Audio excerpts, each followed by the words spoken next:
بسم الله الرحمن الرحیم. السلام علیکم ورحمت الله وبرکاته. نن چې کومه وظیفه ده دا دې باره کې ده چې موږ دې چېرته موزي څیزونه ونه خوري.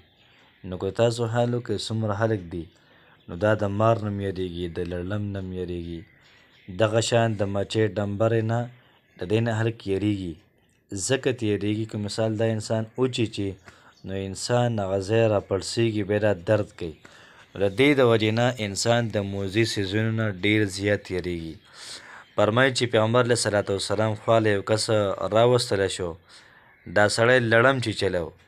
نو پیغمبر علیه صلات وسلام ورته فرمیل که چېرته دې بنده دا کلمات ویلی نو دا به چېرته هم دې لړم چیچلی نه وی. نو که چېرته دې بنده دا کلمات ویلی نو لړم به د انسان له نږدې هم نه وی راغلی. فرمایي بل حدیث کې راغلی چې حضرت سهیل بن صالح رضی الله تعالی عنه دی فرمایي چې زمونږ کور کې چې څومره خلک وو نو دې ټولو به دا وظیفه کوله. نو چې سهار چې کله دوی دا وظیفه شروع کړله، دا یې وکړله، نو په دغه وخت کې یو موزي ځناور رالی و، د دوی وینځه یې وچیچله.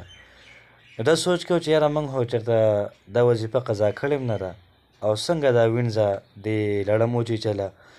نو بیا چې د هغې وروسته معلومات وشو نو چې کوم درد یې هم نه کو، کوم چې پړسوب نو هغه ځای هم ونه پړسېدو.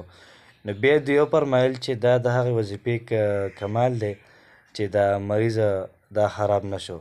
فرمایي چې کوم سړی دا وظیفه سهار شروع کړي، اعوذ بکلمات الله التامات من شر ما خلق، نو تر د ماښامه پورې به هېڅ موزي ځناور به د انسان چیچي نه.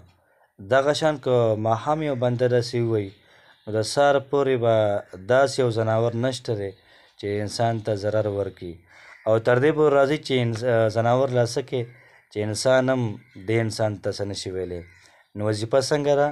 اعوذ بکلمات الله التامات من شر ما خلق، 3 پیرې سهار او 3 پیرې ماښام.